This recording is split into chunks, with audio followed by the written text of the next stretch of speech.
구독자 여러분 안녕하세요. 분당서울대병원 의료진과 함께하는 닥터의 팩트체크 진행을 맡은 유정희 교수입니다. 넘쳐나는 건강정보 속에서 혼란스러운 여러분들께 팩트에 기반한 정확한 지식을 전달을 하도록 하겠습니다. 오늘 주제에 대해서 먼저 말씀을 드릴게요. 20, 30년 전만 해도 20대 중후반까지 결혼을 하지 않고 있으면 노처녀, 노총각 소리를 좀 들었습니다. 근데 최근에는 결혼과 출산을 늦게 하는 것이 대세인 것 같습니다. 먼저 자아를 찾고 자신만의 삶을 꾸려나가는 분들이 많잖아요. 그런데 이렇게 결혼과 출산을 늦게 하는 분들이 늘어날수록 난임 환자의 비율도 늘어나고 있다고 합니다. 2019년도에는 난임 환자가 23만 명이 넘었다고 하는데요. 아이를 갖고 싶어도 갖지 못하는 아쉬움과 슬픔은 겪어본 당사자만이 알 수 있겠죠.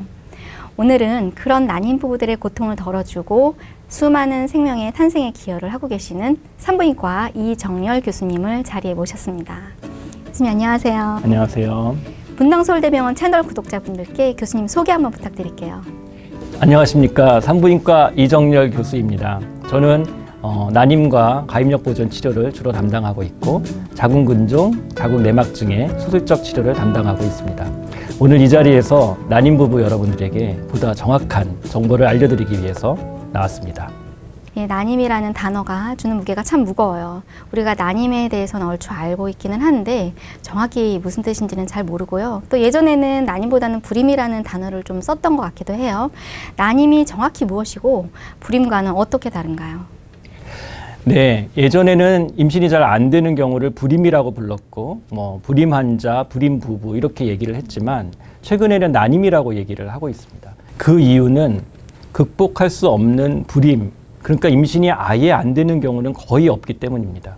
모든 난임은 극복이 가능하고 그래서 정확한 치료를 통해서 누구나 임신을 할 수 있어서 최근에는 잠시 임신이 안 되는 난임이다 이렇게 표현을 하고 있습니다. 임신이 불가능한 것이 아니라 어렵기 때문에 불임이 아니라 난임이라는 단어를 많이 쓰는 거군요. 네. 최근에는 난임 환자가 증가했다면서요. 임신을 할 수 있는 능력을 가임 능력이라고 하는데 이 가임 능력은 나이에 따라서 점차 감퇴하게 되고 35세를 기점으로 급격하게 심화되는 그런 현상을 보이게 됩니다. 35세가 넘었는데 6개월 이상 임신이 되지 않거나 또는 35세 이전이라도 1년간 임신이 되지 않는다면 병원을 방문하여 정확한 진단을 받아보는 것이 필요합니다. 그런데 막상 병원을 찾는 난임 환자들은 자연적인 방법으로 아기를 가지려고 노력을 하다가 안 되니까 최후의 방법으로 병원을 찾았다고 하더라고요. 난임 환자들이 병원에 오게 되면 어떤 치료를 받게 될까요? 네, 병원에 오셔서 받게 되는 난임 치료는 대표적으로 크게 두 가지가 있습니다. 첫 번째는 자궁강내 정자 주입술, 즉 우리가 인공수정이라고 흔히 부르는 것인데 가볍게 과배란 유도를 한 후에 남편의 정자를 모아서 여성의 자궁 안에 넣어주는 방식으로 진행이 됩니다. 이러한 방법은 최소한 한쪽의 나팔관이 뚫려 있는 정상인 상태에만 가능할 수 있으며 대개는 경한 난임 상태 또는 난임이 된 지 얼마 안 되는 경우에 먼저 시도해 보는 그런 방법이 되겠습니다. 이 경우에는 임신율이 약 10% 내외 정도의 임신율을 얻을 수가 있습니다. 다음 방법은 체외 수정 시술이라고 불리는 것인데요. 이것은 우리가 흔히 시험관악이라고 부르는 방법입니다. 이것은 과배란 유도를 통해서 여성의 난자를 몸 밖으로 채취한 다음에 체외에서 남편의 정자하고 수정을 시키고 배양된 배아를 여성의 자궁 안에 넣어주는 방법입니다. 인공수정에 비해서 임신율이 훨씬 높고 약 30에서 40%의 임신율을 보이는 방법입니다. 그래서 보다 심한 난임 환자 또는 난임이 오래된 분들 인공수정에서 실패한 경우 그런 경우에 시행되는 방법이 되겠습니다. 다시 한번 정리하면 정액을 자궁 내로 주입을 해주는 인공수정 시술과 그 다음에 체외에서 수정을 해서 자궁 내로 넣어주는 시험관 아기 시술 이렇게 정리를 할 수가 있는 거죠. 네. 어떤 치료를 받던지 전문의와 상의하셔서 자기의 몸 상태에 잘 맞는 치료를 결정하시는 것 잊지 않으셨으면 좋겠습니다. 산부인과 이정열 교수님과 함께 난임에 대해서 알아보고 있는데요. 다양한 환자들의 궁금증을 해소해보는 팩트체크 시간이 돌아왔습니다. 교수님께서는 질문을 듣고 O 또는 X로 대답을 해주시면 감사하겠습니다. 첫 번째 질문입니다. 남편과 함께 임신을 준비 중인 30대 여성입니다. 그런데 제가 평소 생리통이 심했거든요. 진통제를 먹어도 아프고 어쩔 땐 거의 혼절 직전까지 간 적도 있었어요. 이번 기회에 검사나 해보자 해서 병원에 다녀왔는데 자궁 내막증이라고 하더라고요. 난소에 혹이 있다고요.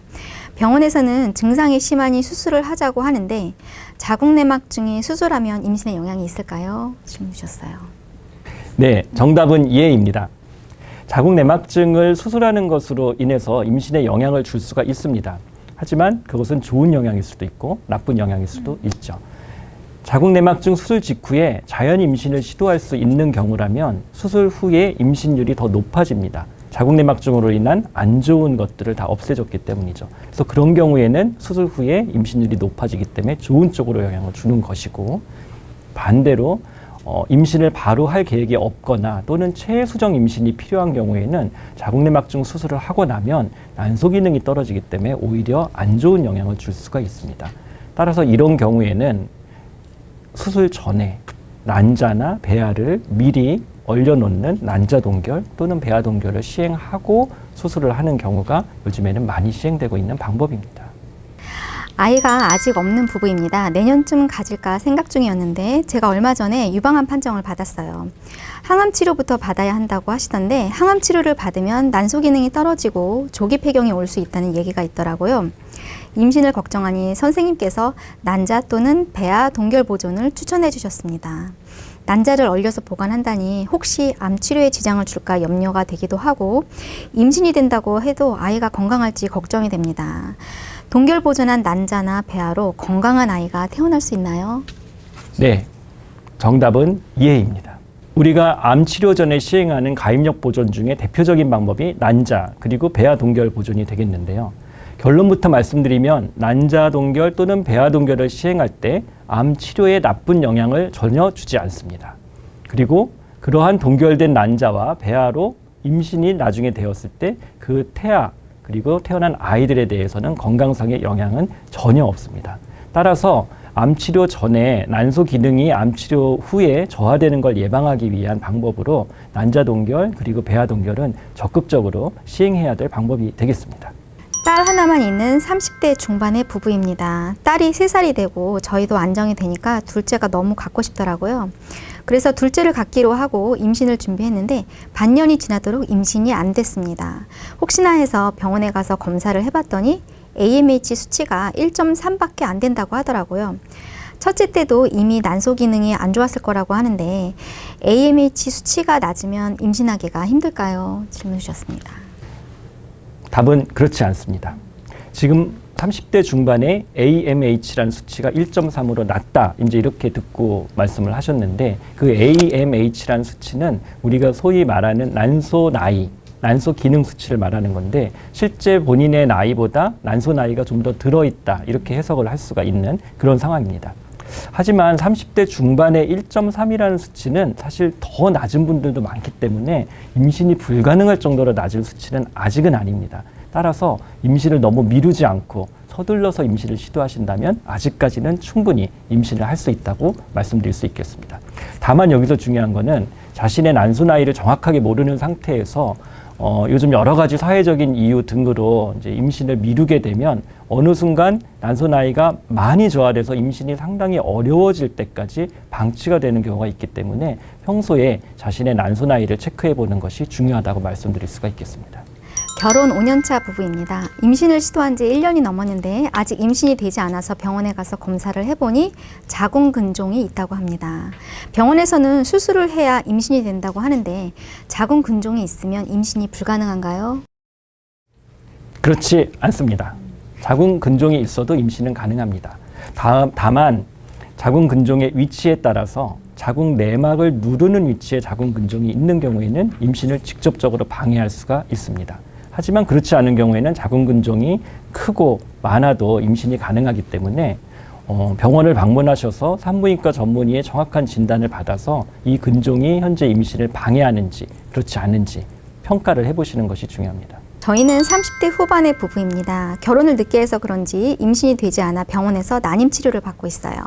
처음에는 인공수정을 했다가 잘 되지 않아서 지금은 시험관 아기 시술을 시도하고 있는데요. 지난주에 5번째 실패를 겪고 나니 힘이 쭉 빠집니다. 이렇게 자꾸 실패하는 이유가 제가 나이가 많아서 그런 걸까요? 그렇지 않습니다. 아직은 그렇게 많은 나이는 아닙니다. 최근에는 40대의 부부들도 시험관 아기 시도를 하는 분들이 많기 때문에 아직은 나이 때문에 자꾸 임신이 안 된다고 말씀드리긴 어려운 나이이고요.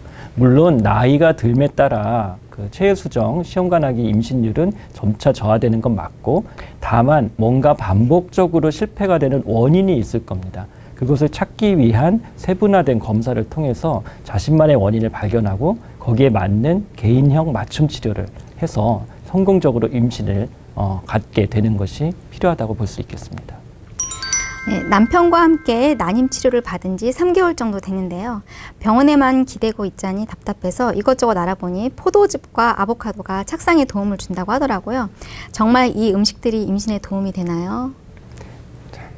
임신에 큰 도움은 되지 않습니다. 하지만 임신에 일부 도움이 될 수는 있습니다. 포도즙에는 항산화제인 라스베라스톨이 포함되어 있기 때문에 그렇고, 아보카도에는 비타민 E와 엽산이 많이 포함되어 있기 때문에 그러한 성분들이 임신에 도움이 될 수 있는 성분들이기 때문에 그런 말이 나오는 겁니다.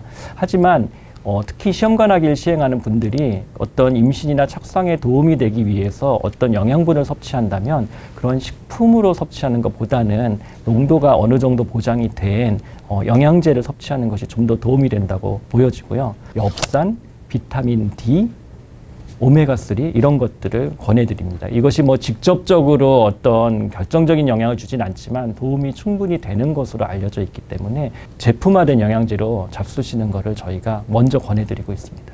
결혼한 지 2년 정도 된 부부입니다. 1년 전쯤에 임신을 했다가 유산을 했던 적이 있는데요. 그 후로 임신이 잘 되지 않습니다. 혹시 몰라 병원에 가서 검사를 받아봤는데 부부가 모두 정상이라고 하네요. 그런데 왜 임신이 되지 않는지 모르겠습니다. 혹시 유산했던 사람이 다시 임신하기가 힘든가요? 그렇지 않습니다. 지금 유산을 한 번 하셨던 거는 누구나 유산이 한 번은 할 수 있고, 그것이 두세 번 반복되지 않는 한 한 번의 유산이 어떤 영향을 주어서 그 다음 임신이 되지 않았다고 말씀드리긴 어렵습니다. 하지만 일부의 사람들은 분명히 반복적인 유산을 하게 되는 원인을 갖고 있는 분들이 있기 때문에 최소 2번 이상 유산이 된다면 그 원인을 찾기 위한 정확한 검사를 시행하고 거기에 맞는 맞춤형 치료를 받아보시는 것이 보다 빨리 임신을 할 수 있는 지름길이 되겠습니다. 산부인과 이정일 교수님과 함께 난임에 대한 다양한 궁금증을 알아봤는데요. 교수님, 구독자분들에게 마지막으로 해주고 싶으신 말씀 있으실까요? 이 시간에도 많은 난임 부부들이 아이를 갖기 위해 노력을 하고 계십니다. 이러한 노력의 과정은 난임 부부가 아니면 정말로 그 어려움에 대해서 이해하기 어려운 매우 힘든 과정일 수 있습니다. 하지만 그런 과정을 극복하기 위해 많은 난임 부부들이 노력을 하고 계시고요. 극복할 수 없는 난임은 없습니다. 정확한 진단과 치료를 바탕으로 여러분들이 함께 노력하신다면 여러분도 빠른 시간 안에 충분히 아이를 가질 수 있음을 말씀드리고자 합니다. 네, 출연해주신 이정일 교수님 오늘 감사합니다. 난임으로 마음고생을 하시는 분들 많으시죠? 그런데 난임의 특효약 중에 하나가 마음의 여유라고 합니다. 마음을 내려놓고 기다리고 노력하면 언젠간 예쁜 아기가 찾아올 테니까요. 힘내시기 바랍니다. 대한민국의 모든 난임 부부들이 예쁜 아기를 갖는 그날까지 분당서울대병원이 함께하겠습니다. 오늘 정보가 도움이 되셨다면 구독과 좋아요, 댓글 알림 설정 부탁드릴게요. 지금까지 진행의 유정이었습니다. 감사합니다.